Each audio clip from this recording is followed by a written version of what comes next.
కరీంనగర్, ఆదిలాబాద్, నిజామాబాద్, మెదక్ జిల్లాల graduate teachers MLA స్థానాలను కైవసం చేసుకుని బీజేపీ జోష్లో ఉంది. రాష్ట్ర నేతలు సమిష్టి కృషితో అంజిరెడ్డి, కొమరైలను గెలిపించుకున్నారు.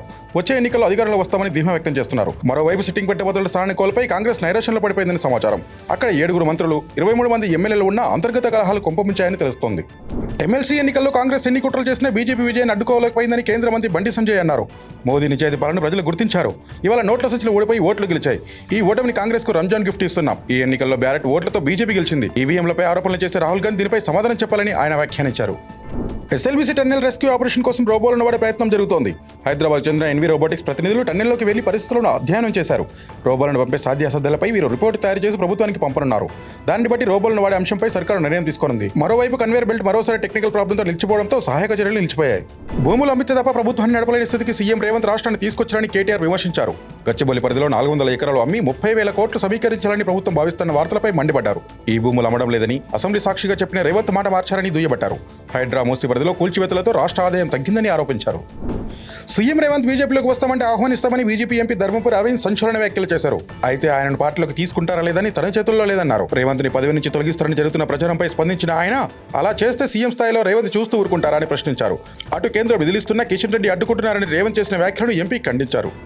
తెలంగాణలో ఈ నెల 15 నుంచి ఒంటిపూట బడులు నిర్వహించాలని ప్రభుత్వం నిర్ణయించింది. ప్రభుత్వ, ఎయిడెడ్, ప్రైవేట్ స్కూళ్లు ఉదయం 8 గంటలకు ప్రారంభమై మధ్యాహ్నం 12:30 వరకు జరుగుతాయి. ఏప్రిల్ 23 వరకు ఇలాగే స్కూళ్ల టైమింగ్స్ కొనసాగుతాయి. 10th పరీక్షలు జరిగే స్కూళ్లలో మాత్రం మధ్యాహ్నం పూట క్లాసులు జరుగుతాయి. అటు ఎండల తీవ్రత దృష్ట్యా ఈ నెల 15కు ముందే ఒంటిపూట బడులు నిర్వహించాలని పేరెంట్స్ డిమాండ్ చేస్తున్నారు. బీసీలకు అన్యాయం జరిగితే ప్రశ్నించమని స్వయంగా రాహుల్ గాంధీ చెప్పారని తీర్మానం పేర్కొన్నారు. రాహుల్ గాంధీ చెప్పింది చేస్తే ఎందుకు ఈ సస్పెన్షన్ అని ఆయన అసహనం వ్యక్తం చేశారు. కులగణంలో తప్పులు ఉంటే మరోసారి సరిచేసుకోవాలని ప్రభుత్వాన్ని విజ్ఞప్తి చేశారు. బీసీ హక్కుల కోసం, రాజ్యాధికారం కోసం పోరాటం చేస్తూనే ఉంటామని ఆయన పేర్కొన్నారు. సీఎం రేవంత్ రెడ్డిని టీచర్స్ ఎమ్మెల్సీ శ్రీపాల్ రెడ్డి కలిశారు. ఇటీవల ఖమ్మం, వరంగల్, నల్గొండ టీచర్స్ ఎమ్మెల్సీగా గెలిచిన ఆయన్ని ముఖ్యమంత్రి అభినందించారు. టీచర్ల సమస్యలు తీరుస్తున్న ప్రభుత్వానికి సహకరిస్తారని ఆయన ఈ సందర్భంగా తెలియజేశారు.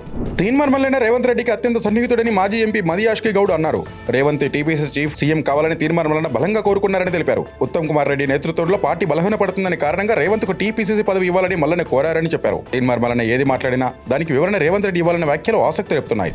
రాష్ట్రంలోని కౌలు రైతులకు కూడా అన్నదాత సుఖీభావ పథకం కింద 20,000 ఆర్థిక సాయం ఇస్తామని మంత్రి అచ్చెన్నాయుడు అసెంబ్లీలో ప్రకటించారు. సిఆర్సీ కార్డులు లేకుండానే ఈ పోర్టల్లో నమోదు చేసుకున్న వారికి సాయం అందిస్తామన్నారు. దీనిపై ఇప్పటికే కేంద్ర ప్రభుత్వంతో చర్చిస్తున్నామని తెలిపారు. అలాగే అన్నదాత సుఖీభావ పథకం అమలుకు బడ్జెట్లో 9,400 కోట్లు కేటాయించామని వెల్లడించారు.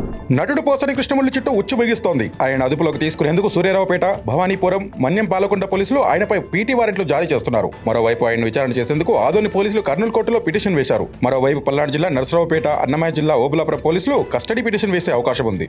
ల్యాండ్ గ్రాబింగ్ బిల్లును త్వరగా ఆమోదించాలని కేంద్ర హోంమంత్రి అమిత్ షాను కోరామని సీఎం చంద్రబాబు చెప్పారు. భూములకు సంబంధించి కంప్యూటరీకరణలో కొన్ని సమస్యలు వచ్చాయి. ప్రైవేట్ భూములను బలవంతంగా 22E లో చేర్చారు. గతంలో అటవీ భూములను కూడా ఆక్రమించారు. ల్యాండ్ గ్రాబింగ్ బిల్లు వచ్చాక నేరలపై పీడీ కేసులు పెడతాం. గంజాయి, డ్రగ్స్ నిర్మూలనకు మరో బిల్లు తీసుకొస్తున్నామని ఢిల్లీలో మీడియాకు వివరించారు.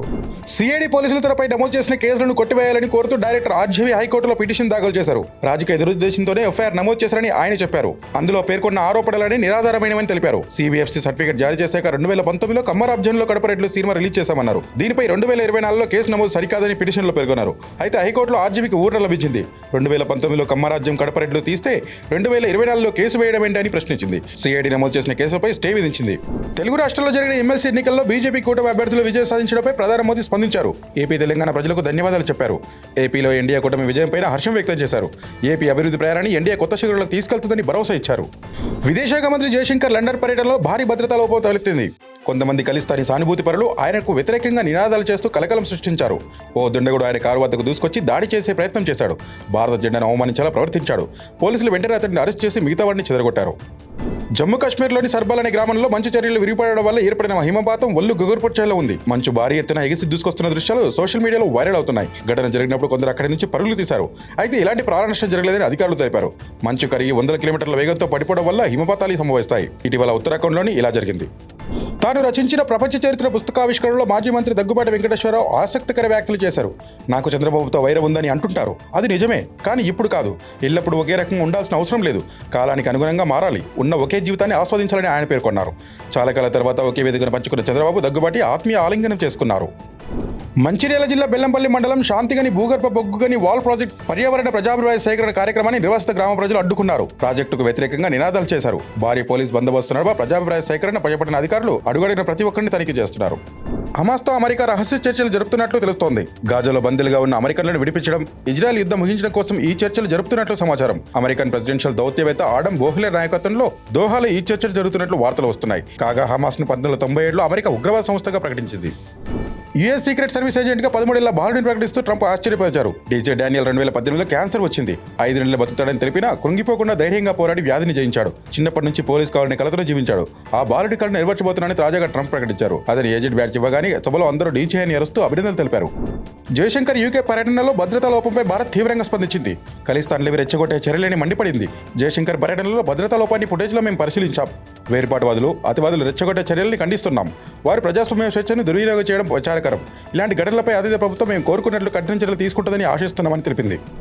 50 ఏళ్లు దాటిన భారత క్రికెట్ దిగ్గజం సచిన్ టెండూల్కర్ పదును తగ్గలేదు. ఐఎంఎల్ టోర్నీలో ఇండియా మాస్టర్స్ తరపున బరిలోకి దిగిన సచిన్ అర్ధ సెంచరీతో చెలరేగారు. 33 బంతుల్లోనే 7 ఫోర్లు 4 సిక్సర్లతో విశ్వరూపం ప్రదర్శించారు. మైదానం నలువైపులా షాట్లు కొడుతూ తనలో ఇంకా క్రికెట్ ఆట సత్తా ఉందని నిరూపించారు. కాగా ఈ మ్యాచ్లో ఇండియా మాస్టర్స్ 95 పరుగుల తేడాతో ఓడిపోయింది. క్రికెట్లో 6లు 4ల కంటే ఒక ఇన్నింగ్స్ను ముందు తీసుకురావడానికి సింగిల్స్ డబుల్స్ చాలా కీలకం. ఈ విషయంలో కింగ్ కోహ్లీది అందవేసిన చెయ్యి. విరాట్ 301 వన్డేల్లో 14,180 రన్స్ చేస్తే అందులో సింగిల్స్ ద్వారానే 5,870 పరుగులు వచ్చాయి. 2000 సంవత్సరం జాన్ నుంచి ఓడిఐ క్రికెట్లో ఓ బ్యాటర్కి ఇవే అత్యధికం. ఆ తర్వాతి స్థానాల్లో సంగక్కర, జయవర్ధనే, ధోని, ప్యాంటింగ్, రోహిత్ ఉన్నారు. 2 రోజులుగా దాదాపు 1,360 రూపాయలు పెరిగిన బంగారం ధర ఈ రోజు కాస్త తగ్గి సామాన్యుడికి ఊషమని కలిగించింది. హైదరాబాద్ బులియన్ మార్కెట్లో 22 క్యారెట్ల 10 గ్రాముల గోల్డ్ రేట్ 450 రూపాయలు తగ్గి 80,200కు చేరింది. 24 క్యారెట్ల 10 గ్రాముల పసిడి ధర 490 తగ్గడంతో 87,490కి చేరింది. అటు వెండి ధర కూడా 100 రూపాయలు తగ్గడంతో కేజీ సిల్వర్ రేటు 1,06,900గా ఉంది. దేశీయ స్టాక్ మార్కెట్లో ఫ్లాట్గా చలిస్తున్నాయి. నిఫ్టీ 22,271, సెన్సెక్స్ 73,502 వద్ద ట్రేడ్ అవుతున్నాయి. ఆసియా మార్కెట్ల నుంచి మిశ్రమ సంకేతాలు అందడంతో ఇన్వెస్టర్లు ఆచితూచి వ్యవహరిస్తున్నారు. యుఎస్ జాబ్ డేటా, వడ్డీ రేట్ల తగ్గింపు ప్రకటన కోసం వేచి చూస్తున్నారు. ONG, media, metal, energy, bank, reality షేర్లు ఎగిశాయి. కన్జ్యూమర్ డ్యూరబుల్స్, ఫైనాన్స్, ఎఫ్ఎంసీజీ షేర్లు స్వల్పంగా ఎరుపెక్కాయి. హృతిక్ రోషన్, ఎన్టీఆర్ కలిసి నడిచిన వార్ 2లో వీరిద్దరి మధ్య వచ్చే పాట కోసమే ఏకంగా 500 మంది డాన్సర్స్ ని మేకర్స్ రంగంలోకి దించినట్లు సమాచారం.